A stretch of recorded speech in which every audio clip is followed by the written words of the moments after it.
आशु, यार बहुत डर लग रहा है। चल लौट चलते हैं, कहीं भूत भूत आ गए तो मुफ्त में हमारे जाएंगे। अबे डरपोक, दिमाग खराब हो गया क्या तेरा? ये भूत भूत कुछ नहीं होते हैं। चल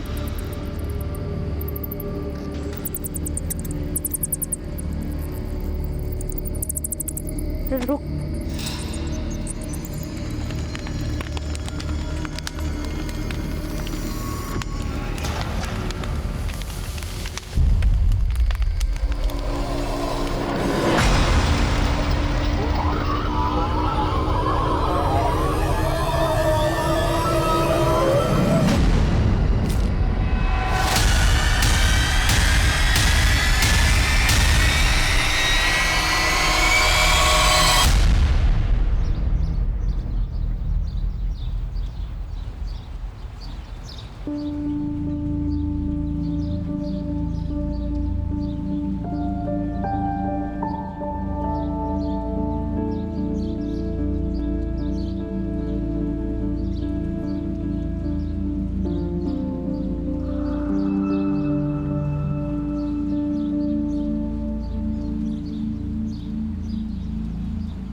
खुश रहो।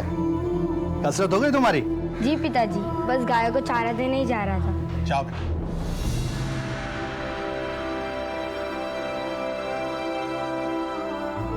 लता, हमारे बेटे में कुछ तो विशेष है। तुम देखना, एक दिन ही हमारा नाम जरूर रोशन करेगा।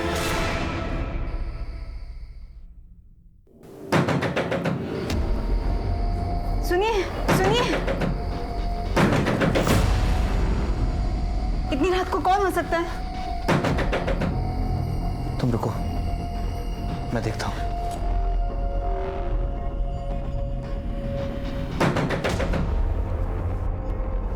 कौन है?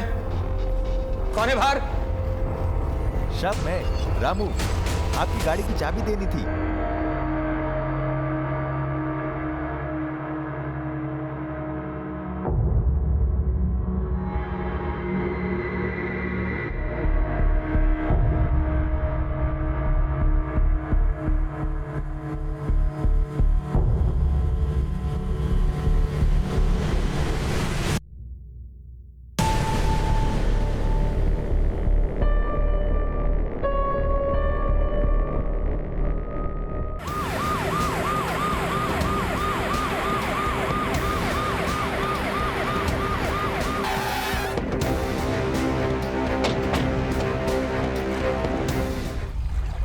सर देख के लग रहा है लाश 3-4 दिन पुरानी है। चेक करो कोई आईडी वगैरह है क्या नहीं। यहाँ पास में एक बोर्डिंग स्कूल है सर, वहाँ के बच्चे अक्सर इस तालाब में मटर गश्ती करने आते रहते हैं। ये शायद वहाँ का होगा।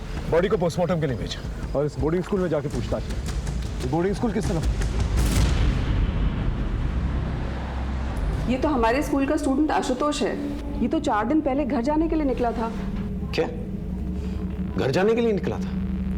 वो भी 4 दिन पहले? जी सर, दरअसल इसका एक भाई है अभिनव। ये दोनों हमारे स्कूल में ही पढ़ते हैं। पिछले हफ्ते हरिओम ने दोनों को खंडहर में पकड़ा था। कौन है उधर? ये तो हरिओम है। चल भाग, नहीं तो पकड़े जाएंगे।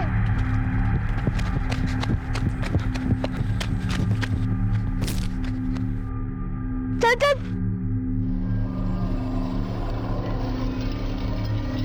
इतनी रात में क्या कर रहे तुम दोनों?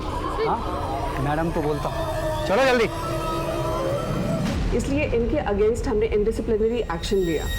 आखिरी बार पूछ रही हूँ, कौन कौन था वहां पर? उनके नाम बता दो, नहीं तो अभी तुम्हारे पेरेंट्स को बुलाकर तुम दोनों को घर भेज दूंगी। ठीक है, अब तुम्हारे पेरेंट्स को ही बताती हूँ, वही पूछेंगे तुमसे। इतना पूछा था सर, बट ना अभिनव ना आशुतोष किसी ने कुछ नहीं बताया। आखिरकार मैंने उनके फादर राकेश अग्रवाल को बुला लिया। अभिनव के पैर में चोट लगी थी तो वो आकर उसे ले गए, पर आशुतोष नहीं गया। बट आप तो कह रही थी वो घर जाने के लिए निकला था ना सर। अभिनव के जाने के बाद अगले ही दिन आशुतोष भी चला गया। दीदी के एंगेजमेंट है घर पर, मुझे घर जाना है। लेकिन जब वो घर नहीं पहुंचा तो उसके घर वालों ने इस बारे में आपसे कोई इंक्वायरी नहीं की? हमारे यहाँ ज्यादातर अनाथ बच्चे पढ़ते हैं और जिनका घर आसपास होता है वो वीकेंड्स में घर चले जाते हैं।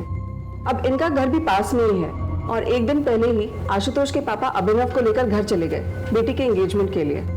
तो जब आशुतोष ने कहा कि दीदी के एंगेजमेंट के लिए मुझे घर जाना है तो मुझे कोई शक ही नहीं हुआ। एक भाई घर पर है और दूसरा भाई स्कूल से घर के लिए निकलता है और बीच में उसका मर्डर हो जाता है और ना ही घर वालों को कुछ पता चलता है और ना ही स्कूल वालों को। सर मैंने उन बच्चों को बोला था खंडर पे मत जाओ, लेकिन वो मानते ही नहीं थे सर। देखिए ना क्या हादसा हो गया। अरे क्या बकवास कर रहे हो? एक सेकंड, किस खंडर के बारे में बात कर रहे हो? ठीक से बताओ। खंडर पे ना भूत वूत का चक्कर है सर। सर वहाँ पर कोई आता जाता नहीं है, मगर सर वो शहर वाले मानते नहीं ना, इसलिए देखिए ना क्या हादसा हो गया। सर सब अंधविश्वास की बातें हैं, ऐसा कुछ नहीं है। हमको लगा इसलिए हमने बता दिया। कुछ और पता है इसके बारे में? सर कुछ दिन पहले मैंने आशुतोष की जान बचाई थी, नहीं तो गांव वाले उसको मार डालते। उसको मार डालते? ये क्या कह रहा है? सर आशुतोष बहुत ही शरारती लड़का है, हमेशा स्कूल से बिना बताए गायब हो जाता था। सर अभी कुछ दिन पहले ही गांव वालों ने आशुतोष को पकड़ लिया था, बहुत ही मारा पीटा था उसे। किसने? सर गांव वालों का कहना था कि आशुतोष गांव की लड़कियों को छेड़ रहा था। वो तो सही समय पर आकर किसी ने स्कूल में बता दिया, नहीं तो उसी दिन बात बिगड़ जाती। कौन थे ये लोग जिन्होंने आशुतोष को मारा था? वो पास के कुछ गांव के लोग थे।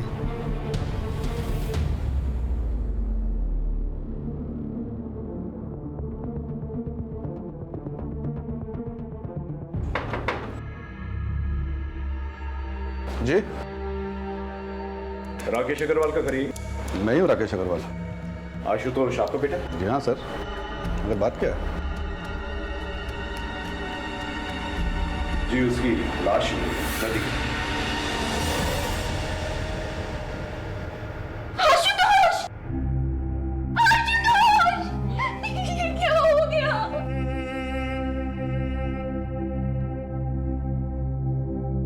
कुछ ही दिनों में मेरी बेटी सारिका की शादी है। देखिए ना सर, सिर्फ खुशी के माहौल में ये क्या हो गया। हमने लाश को पोस्टमार्टम के लिए भेज दिया। हमें लगता है कि लाश 4 दिन पुरानी है। वो स्कूल से घर के लिए निकला था, लेकिन ताज्जुब की बात यह है कि 4 दिन बीत चुके हैं और आप लोगों में से किसी ने भी एक बार भी उसे कांटेक्ट करने की कोशिश नहीं की। मेरे दोनों बेटों में आशुतोष ज्यादा शरारती था सर, और उसकी संगत में अभिनव भी बिगड़ रहा था। उस दिन जब कंप्लेंट आई तो मैंने स्कूल में जाकर उसे बहुत डांट लगाई सर, जिससे उससे अपनी गलती का एहसास हो और उसे लगे कि पापा नाराज हो जाएंगे, इसीलिए कॉल नहीं किया। अगर सर हमें जरा भी मालूम होता था कि ये सब हो जाएगा तो हम उसे कॉल क्यों नहीं करते सर? सर मैंने तो उसे साथ आने के लिए कहा था, मगर वो नहीं माना। तू भी चलना, दी की एंगेजमेंट में मौज करेंगे, मौज। तो जा, मैं नहीं आ रहा, वैसे भी पापा नाराज है। अरे पापा को जो कहना था उन्होंने कह दिया, अब थोड़ी ना कुछ कहेंगे। तू जा, मैं अगले हफ्ते आऊंगा। चल ठीक है। फिर ऐसा क्या हुआ था कि उसके मना करने के बावजूद वो अगले दिन ही स्कूल से निकल गया? और कहाँ गया? नहीं आप लोगों को बताया उसने और ना ही स्कूल वालों को। बेटा तुम लोग उस दिन खंडर में क्यों गए थे? डेयर आज रात तू खंडर में जाएगा ये प्रूफ करने कि वहां कोई भूत नहीं है। नहीं रे, मैं उस खंडर में नहीं जाऊंगा। डरपोक कोई डरपोक नहीं है, ये जाएगा। लेकिन मैं डर रहा है ना? चल ठीक है, मैं तेरे साथ आऊंगा। ये भूत भूत कुछ नहीं होता है। मैंने मना भी किया था उसे, पर लेकर गया वो मुझे, और वहाँ वो था।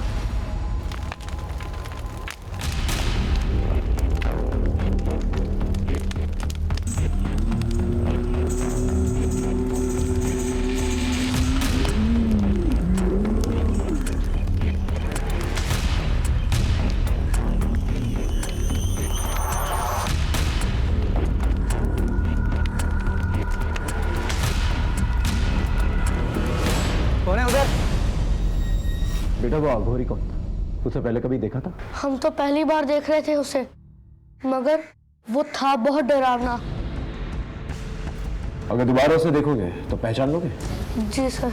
एक बात बताओ अभिनव, वो जो तुम्हारे दोस्त हैं हॉस्टल में, कहीं ऐसा तो नहीं कि उन्होंने आशुतोष को दोबारा से घुसाया कि वो खंडर में जाए? पता नहीं सर। तुमने उन दोस्तों के नाम प्रिंसिपल को क्यों नहीं बताया? सर हम तो पहले से ही फंस चुके थे स्कूल में, उन्हें क्यों फंसाते?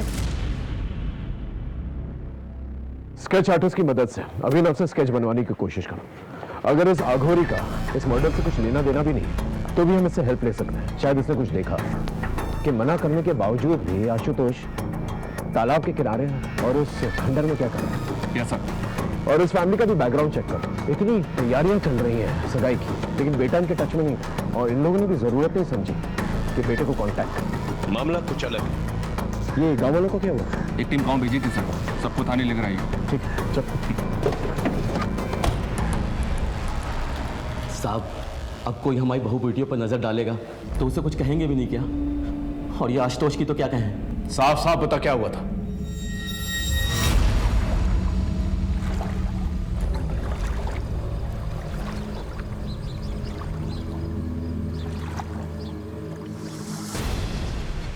साले, यहाँ ये सब करने आता है, शर्म नहीं आती तुझे? ए भाई पकड़ो इसको, भागने मत दे। जाओ भाई, क्यों मार रहे हो? ये साला झाड़ियों में छुपकर लड़कियों को देख रहा था। छोड़ दीजिए भैया जी, गलती से आ गए थे, आगे से नहीं आएंगे। साहब, उसकी अकल तो उसी दिन ठिकाने लगा देते गांव वाले, मगर वो स्कूल वालों को पता नहीं किसने बता दिया और वो उसको बचा कर ले गए। और उसकी अकल ठिकाने लगाने के चक्कर में जब आशुतोष तुझे मिला अकेला तो हमेशा हमेशा के लिए उसे ठिकाने लगा दिया और उसकी लाश को तालाब में फेंक दिया। क्यों? 2 महीने पुरानी बात का बदला हम लोग अब क्यों लेंगे? जो कुछ होना था उसी दिन हो गया था। उसके बाद से तो वो लड़का गांव या तालाब की तरफ तो दिखाई भी नहीं दिया। लेकिन उसकी लाश तो तालाब के पास ही मिली थी। साहब, मुझे इसका कुछ मालूम नहीं।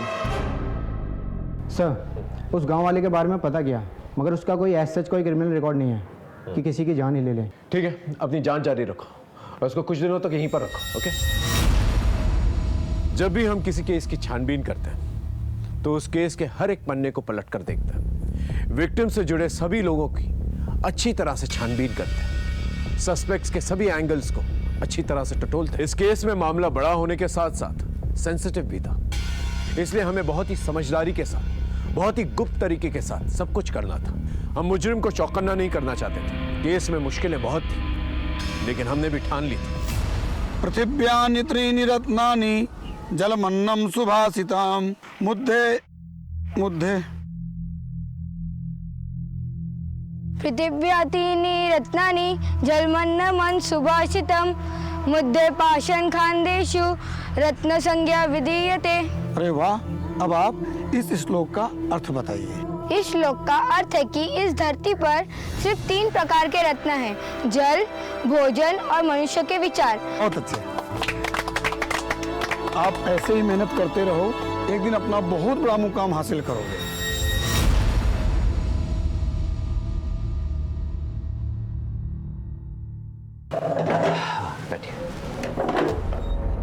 बताएं, क्या प्रॉब्लम है आपकी? प्रॉब्लम तो मुझे कुछ भी नहीं है। तुमने जो ऑपरेशन किया था ना, उसी के बारे में कुछ बात करनी थी।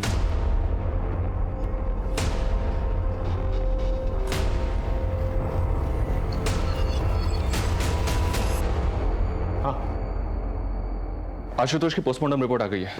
उसका लिवर और दोनों किडनीज को निकाला गया है। मतलब organ trade? No sir, postmortem doctor की राय अलग है।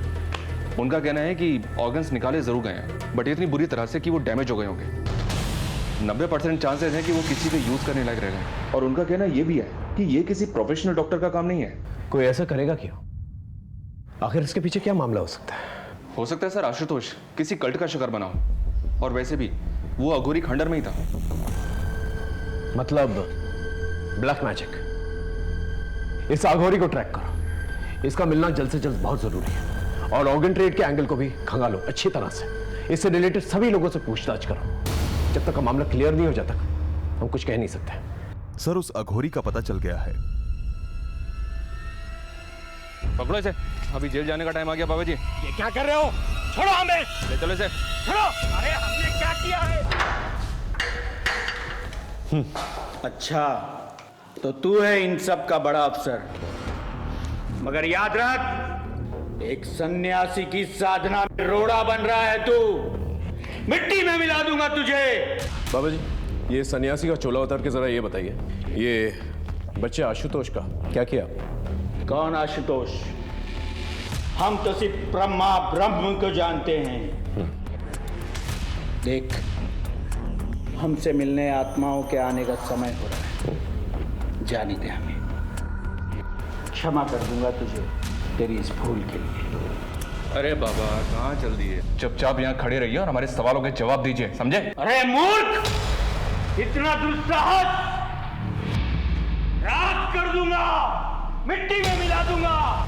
देखो बाबा, सीधे सीधे इज्जत से पूछ रहा हूं, क्या कि उस बच्चे की लाश मिली है उस खंडर के पास जो तालाब है ना, वहां जहां पर आप कुंडली मार के बैठे हुए और उसके अंग निकाले गए?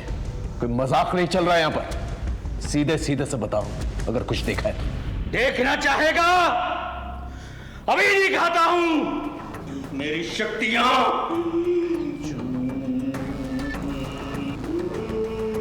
सर, ये बहुत मोटी चमड़ी के होते हैं, ये ऐसे नहीं उगलेगा। आप कहें तो अपने तरीके से उगलवाऊं? नहीं, रहने दो। इसे भूखा प्यासा रहना था सुबह तक। अगर सुबह तक कुछ नहीं बोला फिर अपना तरीका इस्तेमाल करो।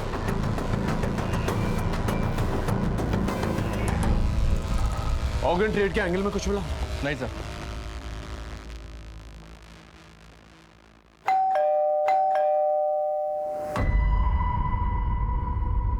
इतनी देर क्यों हो गई आज?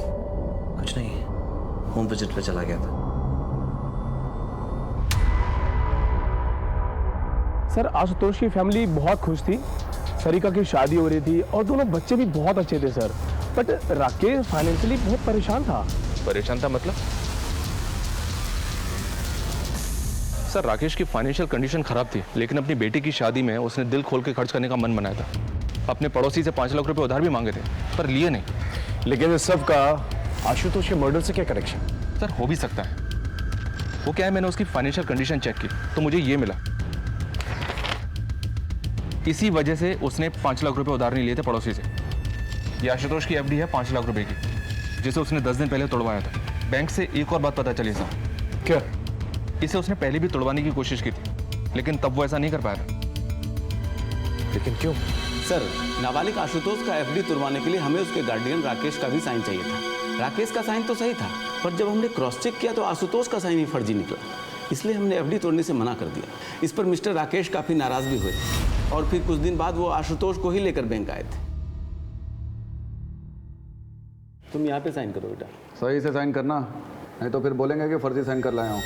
आशुतोष ने तो मेरे ही सामने साइन किया था, पर सर वो कुछ डरा हुआ लग रहा था। इतने पैसों की क्या जरूरत पड़ी थी कि अपने बेटे के फर्जी साइन करवाए?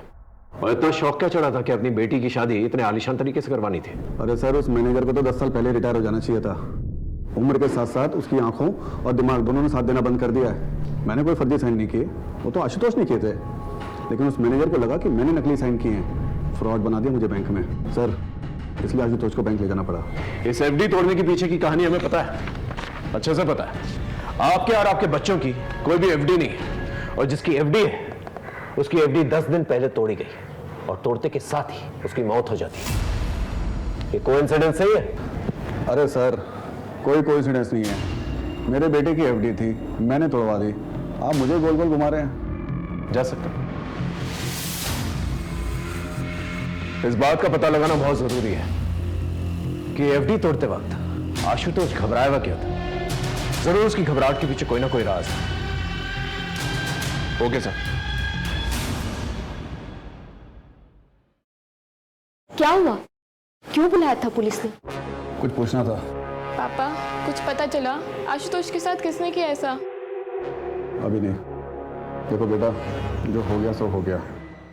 तुम्हारी शादी को कब तक टालेंगे हम? आज भी तुम्हारे ससुराल वालों का फोन आया था।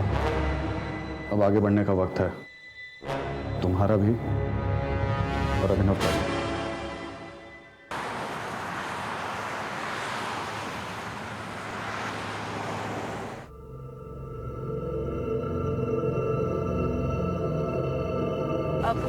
भैया, आगे से अंदर ले लीजिएगा।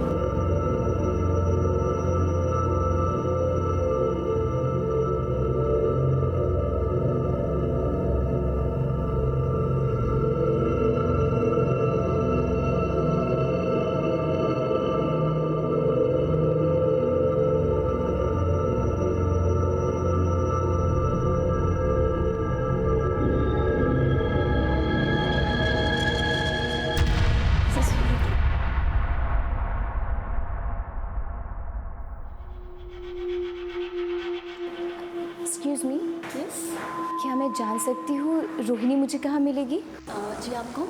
जी वो मुझे जानती है, मैं उसी से ही मिलना चाहती हूँ। सॉरी, रोहिणी यहाँ पर नहीं है, कुछ ज़रूरी काम था तो वो चली गई। बट आप अपना नाम बता दीजिए, मैं उन्हें इन्फॉर्म कर दूँगी कि आप मिलने आई थी। आप एक काम कर लीजिए ना, वो कहाँ गई है मुझे बता दीजिए, मैं वहाँ जाकर मिल लूँगी उससे। सॉरी मैम, वो हम आपको नहीं बता सकते, आप अपना मुझे नाम बता दीजिए, वो जैसे ही आएंगे हम इन्फॉर्म कर देंगे।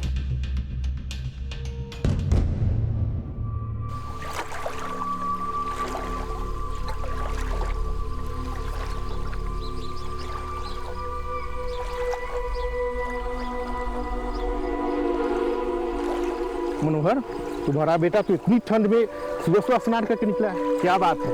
मनोहर, तुम्हारा बेटा तो बहुत तेजस्वी है। राम राम राम राम राम। अरे पापी, तुमने मेरा धर्म भ्रष्ट कर दिया, अपने उतरन का पानी सुबह सुबह मुझ पर डाल दिया। हमको माफ कर दीजिए। क्या बे नरेश, दिखता नहीं है? हम लोग इधर बैठे हुए, तू अपने कपड़े का उतरन का पानी डाल रहा है। माफ कर दीजिए काका। छोड़ो, मुझसे बात के लिए क्यों मार रहे हो? तुम इसको इतनी सी बात बोलते हो? इस पापी ने मेरा धर्म भ्रष्ट कर दिया है। घर से मैं स्नान करके निकला था, पूजा पाठ करना है मुझे, और तुम इसका पक्ष क्यों ले रहे हो? क्या तुम्हें अपने गांव की मर्यादा और परंपराओं का कोई ख्याल नहीं है? मुझे गांव की मर्यादा और परंपराओं का ख्याल है, मगर आप किसी इंसान का जाति धर्म देख के उसकी जान तो नहीं लेंगे। अगर नरेश के छूने से आपका धर्म भ्रष्ट हो जाता है तो मुझे इतना कमजोर धर्म नहीं चाहिए।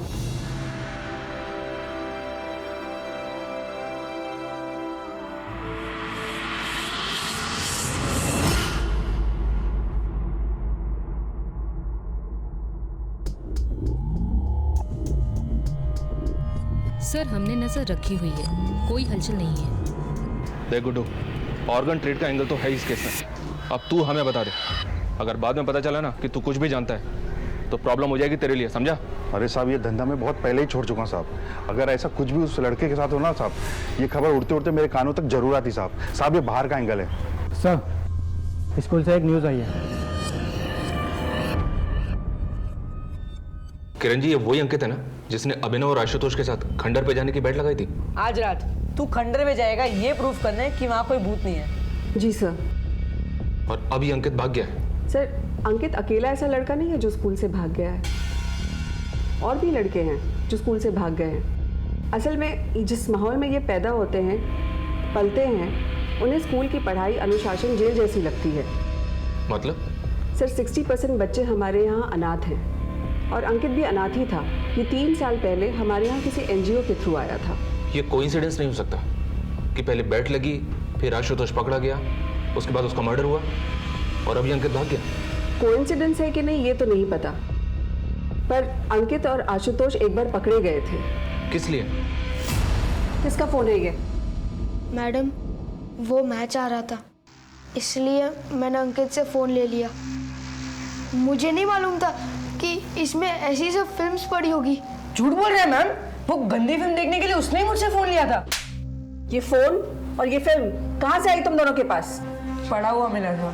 ऐसी चीजें तुम दोनों को ही कैसे मिल जाती है, बाकी बच्चों को नहीं मिलती है? कल से हर रोज 1 महीने तक पूरे ग्राउंड के चक्कर मारोगे तुम दोनों।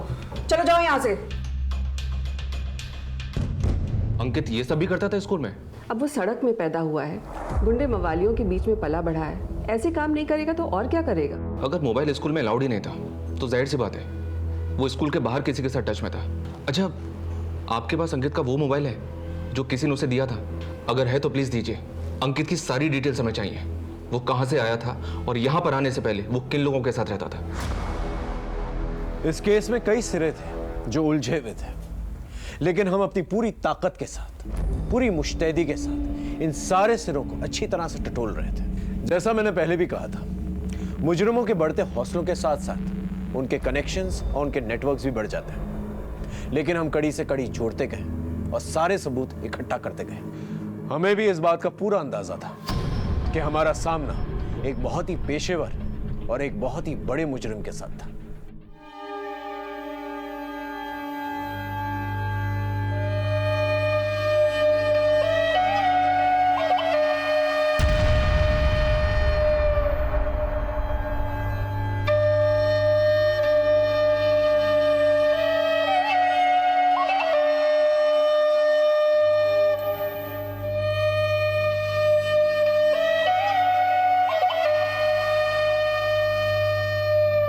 गलत बात है शंकर। ये औरतें तुमसे अपनी मेहनत की मजदूरी मांगने आई, तुमने इनकी पिटाई कर दी। ये तो ठीक नहीं।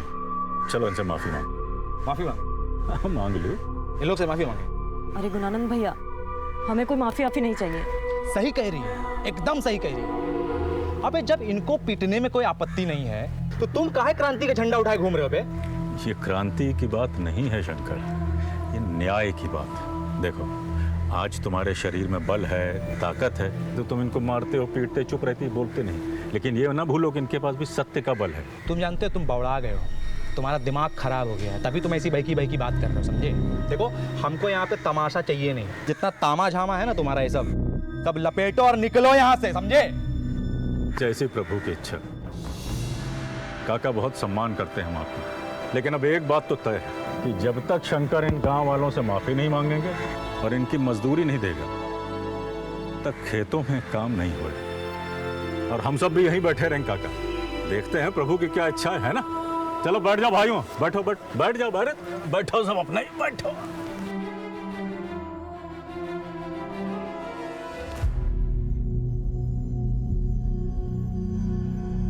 गुणानंद, छोड़ो, जाने दो। शंकर से गलती हो गई, आगे से ऐसा नहीं करे। तुम मुझसे सब अपनी मजदूरी ले लो, ये मजदूरी ले लो। धन्यवाद। बोल इनसे, आगे से किसी को नहीं मारेगा। माफी मांग इनसे, बोल।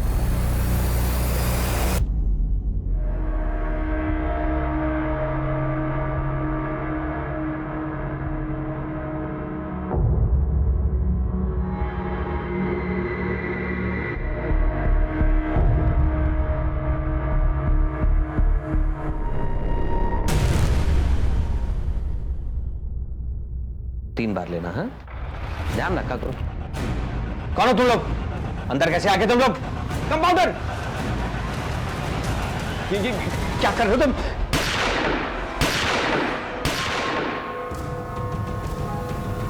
सर, हमने लास्ट ईयर के सारे केसेस को छाना। इनमें से 12 केसेस हमारे मतलब के हैं, जिनमें विक्टिम की उम्र 14 से 18 साल के बीच है। 7 लड़के और 5 लड़कियां। 7 लड़कों में से 5 लड़कों के ऑर्गन निकाले गए हैं, जबकि सभी लड़कियों के रेप किए गए। 2 लड़कियां तो ऐसी हैं सर जिनके ऑर्गन्स भी गायब थे।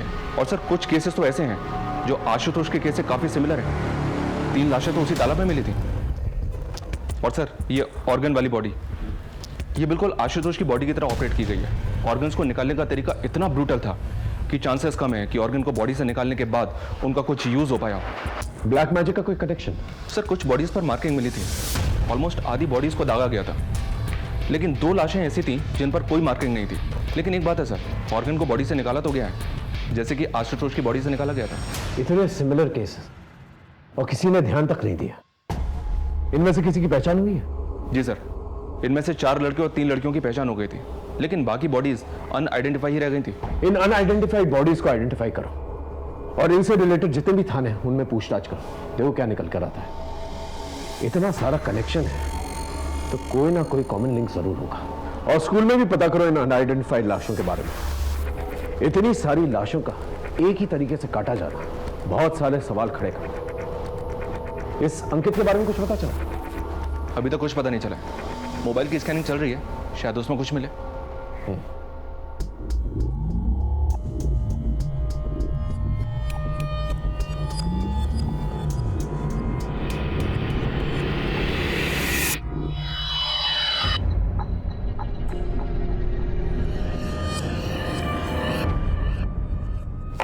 सर, आप लड़कों के बारे में क्रॉस चेक कर रहे थे, वो तो ठीक है, पर ये लड़कियां, हमारा बॉयज स्कूल है।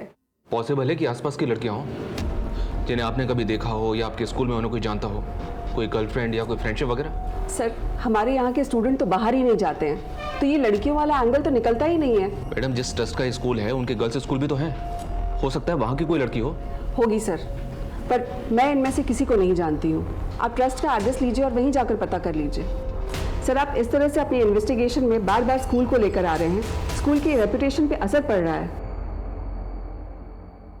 सर, इनमें से कोई भी लड़का या लड़की हमारे किसी भी स्कूल या इंस्टीट्यूट से रिलेटेड नहीं है। हाँ, जो बच्चे हमारे स्कूल से भागे हैं, ये उनकी मिसिंग रिपोर्ट है, जो हमने पुलिस में भी लिखवाई हुई है। उसके बाद उनके साथ क्या हुआ ये हमें भी नहीं पता।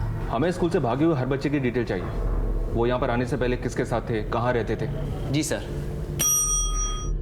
बेबी बस 2 मिनट, बेबी 2 मिनट, बस 2 मिनट, बेबी 2 मिनट, बस 2 मिनट में सब्जी तैयार, फिर बेबी खाना खाएगा। चलो बेबी बस बस बस चलो। चलो देखिए कौन है, कौन है, कौन है, कौन है, देखो कौन है, कौन है, कौन है, देखो देखो देखो देखो कौन है। ओ मम्मा आई है। ओ जी बेटो, क्या हुआ मेरे बच्चा? सुबह से तंग ही कर रहा है। सब्जी, अरे सब्जी।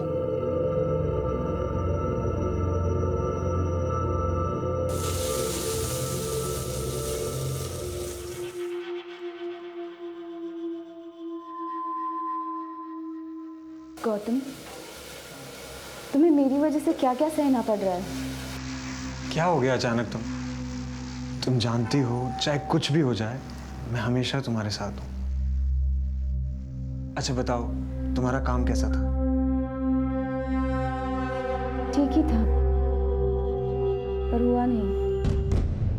अगर हमें इस बार का चुनाव जीतना है ना, तो कुछ अलग करना पड़ेगा। हम अपने क्रेडिट पर चुनाव नहीं जीत सकते।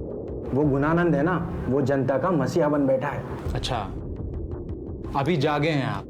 सरकार, ये जो बुद्धि आपको आई है ना, बहुत देर से आई है, समझे? क्या लूट मचाए हो पिछले 5 साल तक। और जिस टाइम पे आप लूट मचा रहे थे ना, वो गुणानंद जनता के बीच में जाके उनके लिए काम कर रहा था, इसीलिए मसीहा बना है। हमारी एक बात ना आप कान खोल के सुन लीजिए। आपकी इस नेतागिरी में ना बहुत सारा पैसा लगाए हम, अब हम नुकसान नहीं उठा सकते। तो ये गुणानंद का हिसाब किताब कीजिए, समझ रहे? क्या कि हमारा पैसा ना मेहनत का पैसा, ब्याज सहित असूले। वक्त के साथ साथ ये केस भी बड़ा और संगीन होता चला जा रहा था। नए नए खौफनाक और खतरनाक मामले रोशनी में आ रहे थे, क्योंकि लोगों में डर का माहौल बना हुआ था। इसलिए कोई भी खुलकर सामने नहीं आना चाहता था, लेकिन कोई ना कोई कहीं ना कहीं पहल जरूर करता है। इस केस में अपराध के खिलाफ मोर्चा खोलने वालों की, आवाज उठाने वालों की जितनी सराहना की जाए उतनी कम है, क्योंकि इसी के जरिए इस अपराध का महाजाल हम काट सकते थे। सलाम साहब, बोल। एक खबर लाया आशुतोष के बाप के बारे में। क्या खबर? सर आजकल कुछ ज़्यादा ही भगवान को मानने लगे। तो इसमें खबर जैसा क्या? आप ही तो जादू टोने का एंगल ढूंढ रहे थे ना, इसलिए सोचा बता दूं। आप तो जानते हो छोटी मोटी बात के लिए आपको डिस्टर्ब नहीं करता। तो बड़ी बात बताना। आशुतोष और उसके बाप के रिश्ते के बारे में। सर, एहतियात के तौर पर आदमियों को जब डिटेल्स निकालने के लिए कहा था, तब इस फैमिली के बारे में ये बात पता चली, जिसे बहुत ही खूबसूरती से लोगों ने छिपा के रखा हुआ। आजकल बहुत पूजा पाठ करवा रहे हैं। हाँ, तो इसमें गलत क्या है? घर की शांति के लिए करवा रहे हैं। लेकिन हमें तो पता चला है कि ये सब कुछ आजकल में शुरू किया आपने। अचानक से इस तब्दीली की वजह जान सकता हूँ? मेरा बेटा मरा है। आपका नहीं, आपके बड़े भाई का। आशुतोष आपका बेटा नहीं था, ये बात आपने हमसे छुपाई। वो मेरे बड़े भाई का बेटा था, लेकिन मेरे बेटे जैसा ही था। बड़े भाई की मौत के वक्त वो 2 साल का था, तब से पाला है उसे। छुपाने जैसा क्या है? छुपाने वाली बात है पैसा। आपने अपनी बेटी सारिका की शादी के लिए आशुतोष की एफडी तोड़ी, और एफडी तोड़ने के तुरंत बाद उसकी मौत हो जाती। जी क्या कह रहे हैं सर आप? 5 लाख रुपए के लिए मैं ये सब करूंगा? मैंने कब कहा कि 5 लाख रुपए के लिए आप करेंगे सब? पेपर्स हैं, ये पेपर्स हमने तहसील से मंगाए। ये आपके बड़े भाई की प्रॉपर्टीज के पेपर है, और इसके मुताबिक उनकी मौत के बाद तुरंत ही उनके बेटे के नाम पे हो जाती है सारी प्रॉपर्टीज होते हैं, और उसकी मौत के बाद ये सब कुछ आपके नाम पे हो जाता है। अब इतना सब कुछ के लिए आप ये सब तो करिए। खुद से कातिल ढूंढा नहीं जा रहा और हमारे ऊपर आरोप लगा रहे हैं। अगर आपके पास कोई सवाल है तो पूछिए, वरना मुझे और भी काम है।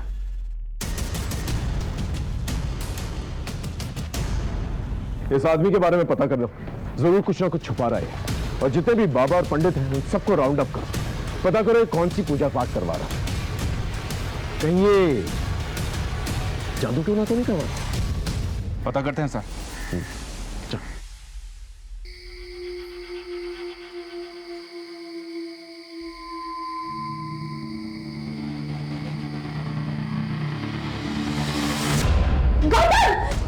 सॉरी सॉरी सॉरी सॉरी, गलती से बटन दब गया था।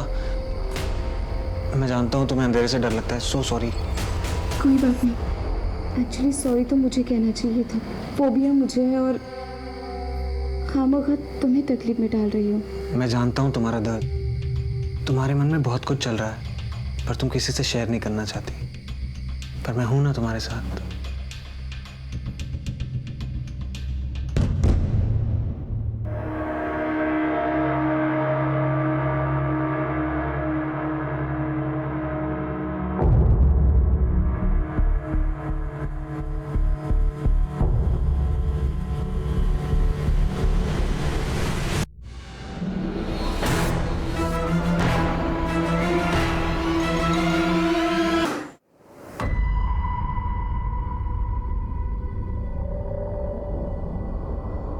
शोनम, हाँ मैं लंच के लिए बाहर जा रही हूँ। अच्छा, आधा घंटा लग जाएगा फिर भी मुझे, तब तक कि तुम रिसेप्शन संभाल लेना, ठीक है?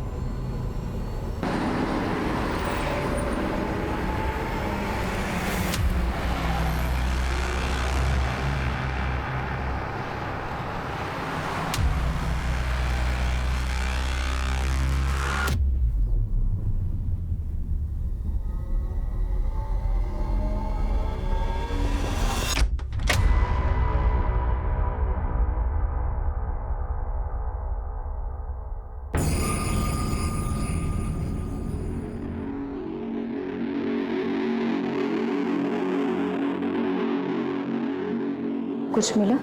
हाँ मिला तो है, मगर मुझे वो तो मिल जाए जिसके लिए मैंने इतना बड़ा रिस्क लिया है।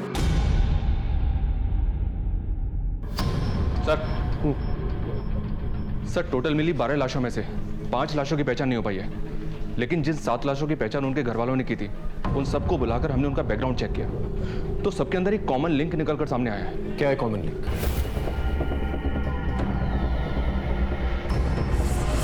अच्छा, तो इसका मतलब ये हुआ इन बच्चों की फैमिलीज का इन्वॉल्वमेंट कहीं ना कहीं इस मर्डर्स में है, या फिर डर के मारे इन लोगों ने केस फाइल नहीं किया इसके खिलाफ।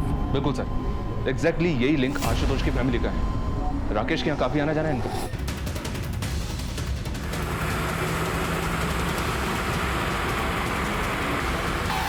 वहां जाके चेक करो, देखो क्या मिलता है। बस प्रशांत अंदर देखो, वहां जाओ। हाँ। क्या हो रहा है इंस्पेक्टर? आप लोग ऐसे कैसे प्रेमाइस के अंदर घुस आए? देखिए मैम, हमें प्लीज अपना काम करने दीजिए, आपको जल्दी पता चल जाएगा। Okay sir. हाँ बच्चे, कुछ पता चला? अंदर कुछ भी सस्पिशियस नहीं मिला। छोटे छोटे बच्चे यहाँ आते हैं, आप लोग की इस तरह की गैर जिम्मेदार हरकत की वजह से देखिए कितना डरे हुए हैं वो। इस तरह आप लोग अंदर घुस आए, वो भी बिना वारंट के। I will complain it to your seniors.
यहाँ पर रोहिणी, अपना जल्दी से सामान पैक कर ले और हम यहाँ से चलते हैं। दीदी मैं कहीं नहीं जा रही। पागल हो गई है, यहाँ पर बहुत खतरा है। अगर किसी ने हम दोनों को साथ में देख लिया ना, तो बहुत बड़ी प्रॉब्लम में फंस जाएंगे हम लोग। तुझे मुझ पर भरोसा है ना? तो चलो मेरे साथ, मैं सब समझाती हूँ रोहिणी। प्लीज़ रोहिणी।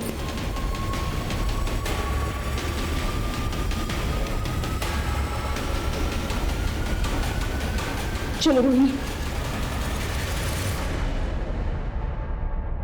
रुक क्यों गई? चलो। तुम्हें क्या लगता है दीदी, मैं तुम्हारे झांसे में आ जाऊंगी? मुझे तो पहले से ही पता था कि तुम मुझसे जलती हो, और अभी तो मुझसे जलने के और भी वजह है ना तुम्हारे पास। ये पैसा, ये पावर है ना? रोहिणी ऐसी बात नहीं है बेटा, यहाँ पर कुछ भी सही नहीं है, इसलिए कह रही हूँ। चलो। क्यों दीदी, क्यों सही नहीं है? जब तक तुम कर रही थी सब कुछ सही था, लेकिन तुम पीछे रह गई, मैं आगे निकल गई, तो बस सब कुछ गलत हो गया।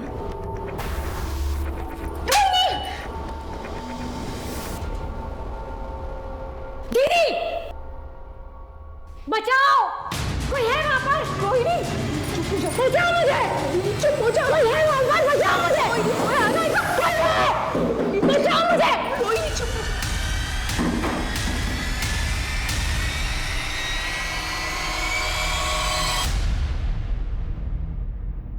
हिमांशु रावत, इतनी लापरवाही।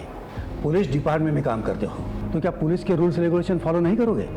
तुम जानते भी हो कितना केओस हो सकता था अगर पब्लिक को इस रेड के बारे में पता चलता। सर, हमारी इन्वेस्टिगेशन की सारी लीड्स इसी जगह पर पहुंच रही थी, इसे हमने रेड मारी। आगे से इस बात का ख्याल रखना, मुझे इन्फॉर्म किए बिना तुम इस केस में कोई भी कदम नहीं उठाओगे। पिछले हफ्ते एक टीम ने रेड मारने की परमिशन मांगी थी। ये फाइल स्टडी करो। ये क्या सर? एक टीम और भी है जिसने सेम जगह पे छापे मारने थे। कौन सी टीम? जी, इस केस के बेसिस पर ही हमने कमिश्नर साहब से रेड के ऑर्डर मांगे थे, बट इनफ एविडेंस ना होने की वजह से ऑर्डर इशू नहीं हुए थे। ये कौन सा केस था? एक आदमी की बीवी गायब हो गई थी। सर, मेरी बीवी वैदेही, वो बोल के गई थी कि वो ऑफिस के काम से शहर से बाहर जा रही है, पर तब से अभी तक वो वापस नहीं आई। कहाँ गई थी वो? पता नहीं सर, कुछ बताया नहीं। सर, मैंने ऑफिस से पूछताछ भी की, पर उन्होंने कहा कि वैदेही शहर से बाहर कहीं गई नहीं ऑफिस के काम से। जब हमने इस औरत के ऑफिस से पता किया तो हमें ये पता चला कि वो औरत अक्सर अपने पति से झूठ बोल करके कई शहरों में जाया करती थी, जबकि उसके ऑफिस से कभी भी काम के सिलसिले में उसको शहर से बाहर भेजा ही नहीं गया था। फिर ये कहाँ जाती थी? पहले तो हमें ये अफेयर का एंगल लगा, फिर हमने उसके पति से बात की। देखिए, आपकी बीवी ऑफिस के काम से तो बाहर जाती नहीं थी, और आपका ये कहना है कि उसका कोई अफेयर भी नहीं था, फिर वो आपसे झूठ बोल करके आखिर जाती कहाँ थी? सर, मैं श्योर तो नहीं हूँ, पर उसकी एक बहन थी रोहिणी, जो शादी से पहले कहीं चली गई थी। हो सकता है वैदेही उसे ही ढूंढने जाती हो, क्योंकि हमेशा वो यही कहती रहती थी कि उसको वो ढूंढ के ही रहेगी। कहाँ से गायब हुई थी उसकी बहन? सर, कभी उसने मुझे बताया नहीं। जब हमें वैदेही की बहन रोहिणी की गुमशुदगी के बारे में पता चला, तब हमने अपनी इन्वेस्टिगेशन फिर से शुरू की। हमने वैदेही की पूरी ट्रैवल हिस्ट्री निकाली, अलग अलग उन शहरों की जहाँ पर वैदेही जाया करती थी, और हर उस जगह के बारे में जहाँ के लिए उसने ऑटो बुक किया था, और वो सब वैदेही को एक ही पॉइंट पर लेकर के गए थे, नेटवर्क्स की इन बिल्डिंग्स पर। जी, और आखिरी बार वैदेही जब गायब हुई तब भी वो ऑटो से इसी बंगलों पर गई थी, जो इसी नेटवर्क की प्रॉपर्टी है। हमें डाउट है कि वैदेही और उसकी बहन रोहिणी का गायब होना इन लोगों से ही रिलेटेड है, और शायद इसीलिए वैदेही अलग अलग शहरों में जाया करती थी, और इसीलिए उसने अपने पति को कुछ भी नहीं बताया था। हो सकता है जान के खतरे को लेकर के डर रही होगी।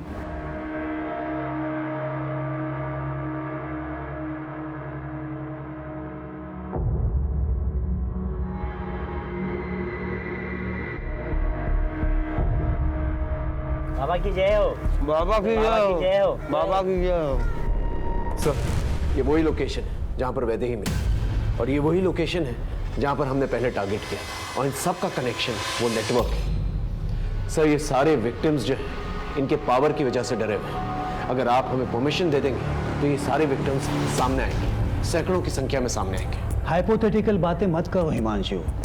ऐसा करेंगे तो वैसा होगा, वैसा करेंगे तो ऐसा होगा। थोड़ा प्रैक्टिकल सोचो। शक करने की वजह हमारे पास बहुत हैं, लेकिन क्या हमारे पास पुख्ता सबूत हैं? कोई चश्मदीद गवाह हैं? देखो, पिछली बार भी तुमने रेड मारी थी, क्या मिला?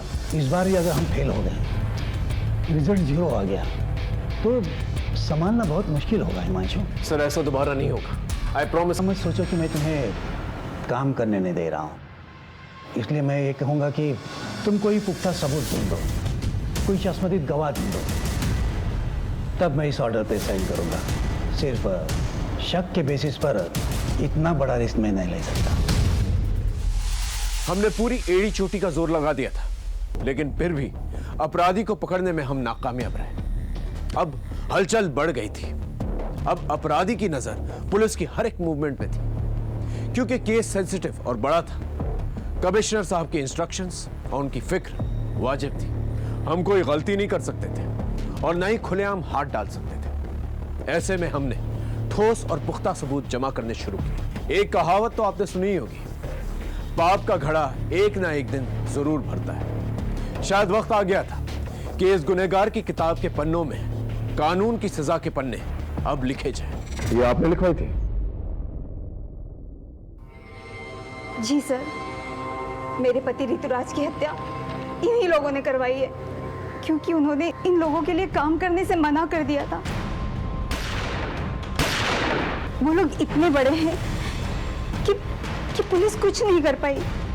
बस शूटर मिला, इंसाफ हुआ।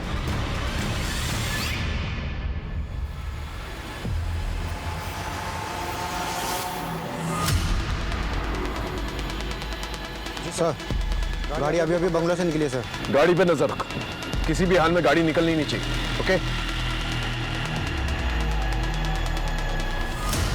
सर, अब तो सबूतों के साथ साथ गवाह भी मौजूद है। हाँ सर, वो वही है हाईवे पर।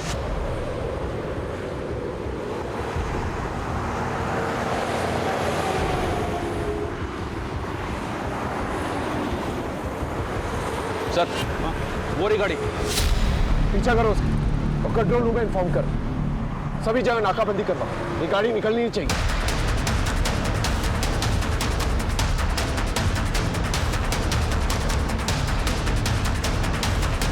तेज चलो।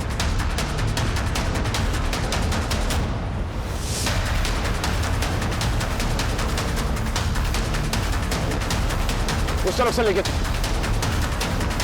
वो टेक करो।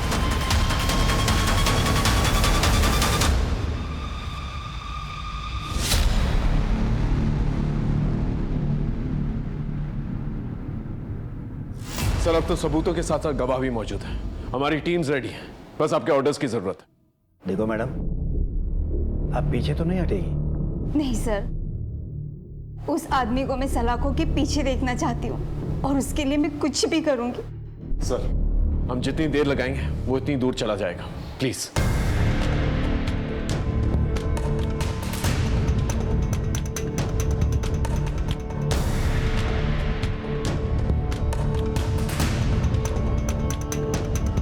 Thank you sir. देखो हिमांशु, अगर ये ऑपरेशन फेल हुआ तो हमारे डिपार्टमेंट की इज्जत मिट्टी में मिल जाएगी। Don't worry sir, I will get it.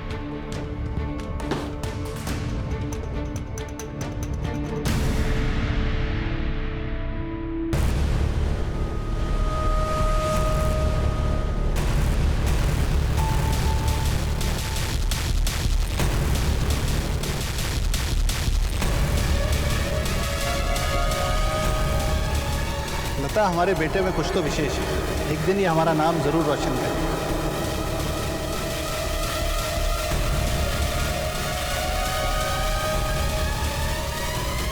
अगर नरेश के छूने से आपका धर्म भ्रष्ट हो जाता है तो मुझे इतना कमजोर धर्म नहीं चाहिए। जब तक शंकर इन गांव वालों से माफी नहीं मांगेंगे और इनकी मजदूरी नहीं देंगे, खेतों में काम नहीं हो पाएगा। देखते हैं प्रभु की क्या इच्छा है ना।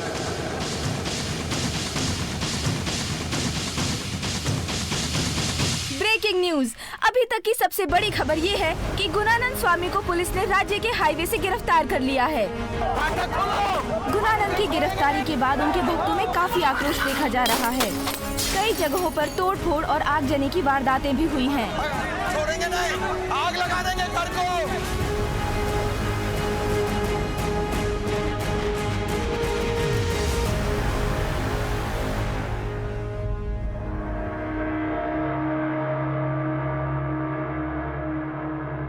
इंस्पेक्टर साहब, मैं एक सन्यासी हूं और आप मुझ पर ये इतने घिनौने आरोप लगा रहे हैं, वो भी बिना किसी सबूत के।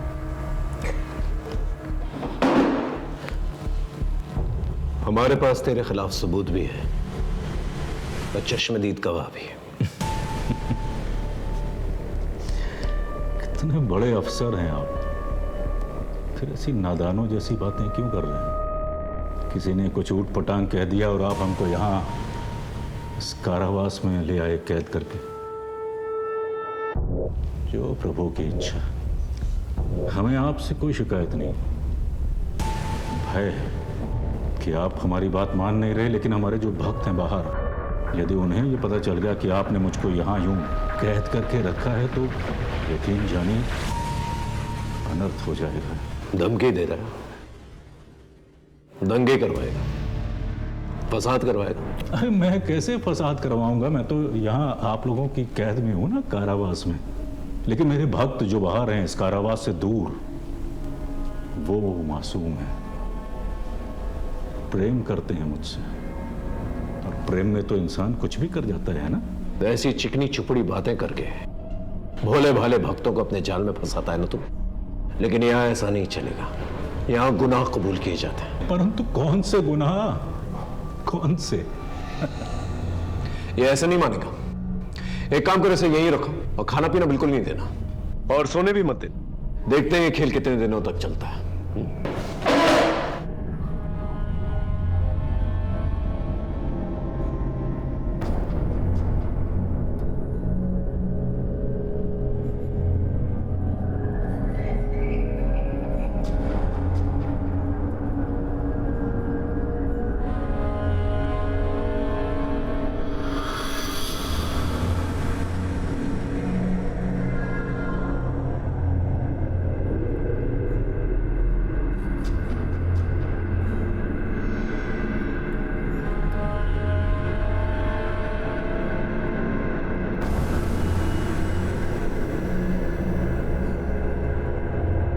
सर, हाँ, आपका फॉर्मूला काम कर गया, बोलने को तैयार हो गया है।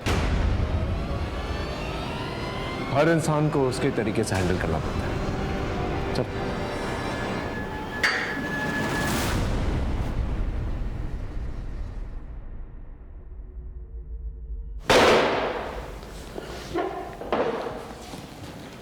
चल, अब बोल।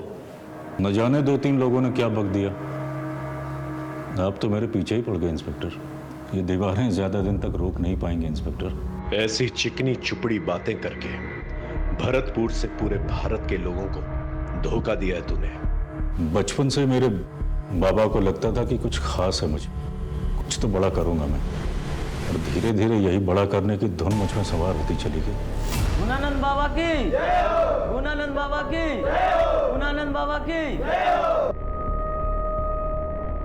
धीरे धीरे मुझे समझ में आ गया कि लोगों पर राज करने के लिए उनका विश्वास जीतना बहुत जरूरी है। बस फिर क्या था, मैं लोगों की भलाई के काम करना शुरू कर दिया मैंने, और लोगों का विश्वास दिन प्रतिदिन मुझ पर बढ़ता चला गया। बस फिर क्या था, पैसे मेरे कदम चूमने लगे। बड़े बड़े लोग आते थे मेरे सामने, सिर झुकाते थे। मैं जो चाहता था वो करता था। और तूने इस पावर का इस्तेमाल अपनी इमेज बढ़ाने के लिए किया। लड़कियों का रेप किया, बच्चों को मारा, काला जादू किया। लेकिन ऋतुराज ने क्या किया था? उसे क्यों मार डाला? ऋतुराज हमारे लिए मारकाट वाले काम करता था, जादू में इस्तेमाल करने के लिए। पर पता नहीं क्या हुआ, सब धीरे धीरे उसका मन इन कामों से हटने लगा और एक दिन बिना बताए सबको छोड़कर भाग गया। खतरा था वो हमारे लिए। अभी भी देर नहीं हुई है ऋतुराज, काम पर लौटा। क्षमा करें महाराज, जितनी गलतियां मुझसे होनी थी वो हो चुकी। मैं अब और गलती नहीं करना चाहता। मुझसे यह पाप के कारोबार का बोझ नहीं सहा जाता।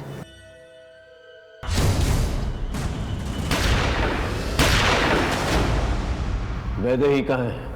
आशुतोष के माता पिता की तरह वैदेही और रोहिणी के माता पिता भी हमारे भक्त थे, और उन्हें परम ज्ञान देने के लिए हमें सौंप गए थे। सौंप गए थे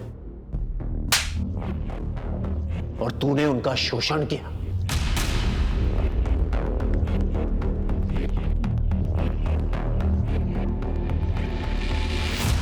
वैदेही कभी भी सहज नहीं थी आश्रम में, लेकिन रोहिणी पूरी तरीके से काबू में थी हमारे।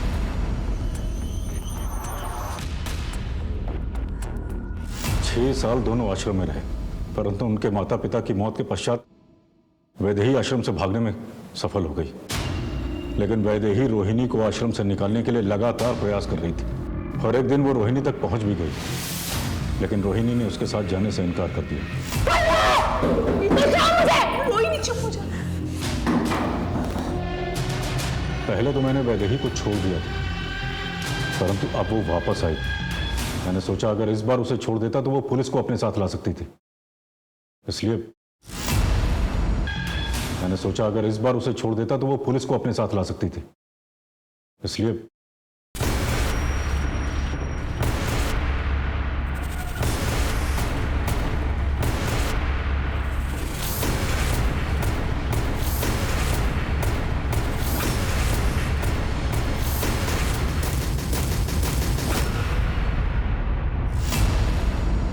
तू तो ज्यादातर अनाथ बच्चों को मारता था, फिर आशुतोष को क्यों मारा? वो तो तेरे स्कूल में पढ़ता था, ऊपर से गरीब भी था। उसका बाप मेरा भक्त था, पर वो गरीब नहीं था। बाद में मुझे पता चला कि उसके बाप के पास पैसे भी थे और जमीन भी, और वो दोनों मुझे चाहिए थे। इसलिए मौका मिलते ही मैंने उसके बाप को अपने झांसे में ले लिया। दोनों लड़कों ने अघोरी की बुलाई हुई आत्माओं को भगा दिया है महाराज। अघोरी की तपस्या भंग होने की वजह से आत्माएं इनके बेटों पर हावी हो गई हैं। कुछ कीजिए महाराज, कुछ कीजिए। देखो, तुम्हारे दोनों बेटों ने गलती तो की है, जिस वजह से आज उन दोनों की जान खतरे में। हम ज्यादा से ज्यादा किसी एक बेटे की जान बचा सकते हैं। एक बेटे की बलि तो तुमको देनी ही पड़ेगी। अभिनव की जान बचाने के लिए उसने आशुतोष को बलि के लिए चुना। पूजा के नाम पे हमने उससे 3 लाख रुपए लिए और उसकी बलि चढ़ा दी। और अंकित ने क्या किया था? उसे क्यों गायब किया? उसने आशुतोष की बलि चढ़ाते हुए देख लिया।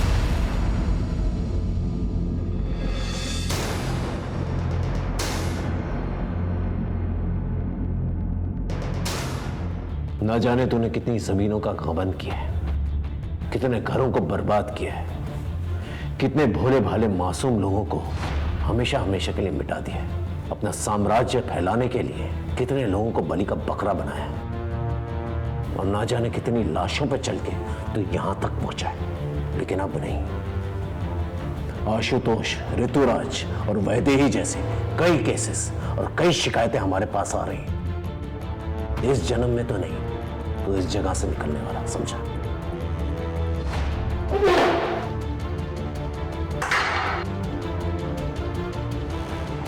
आज दुनिया के हर एक कोने में ऐसे बाबा हैं जो आध्यात्मिक होने के साथ साथ बड़े बड़े और अच्छे अच्छे काम करते हैं, और लोग भी आंख बंद करके उन पर विश्वास करते हैं।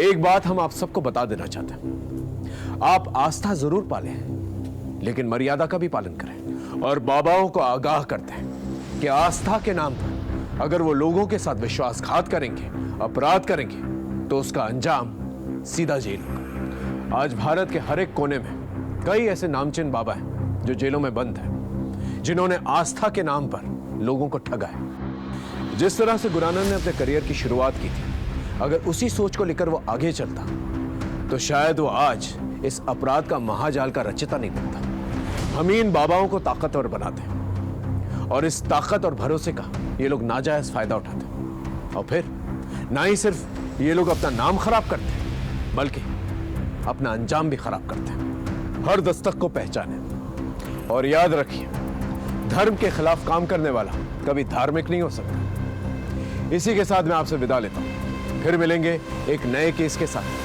तब तक देखते रहिए क्राइम पेट्रोल दस्तक, क्योंकि मकसद बताना नहीं, बचाना है। जय हिंद।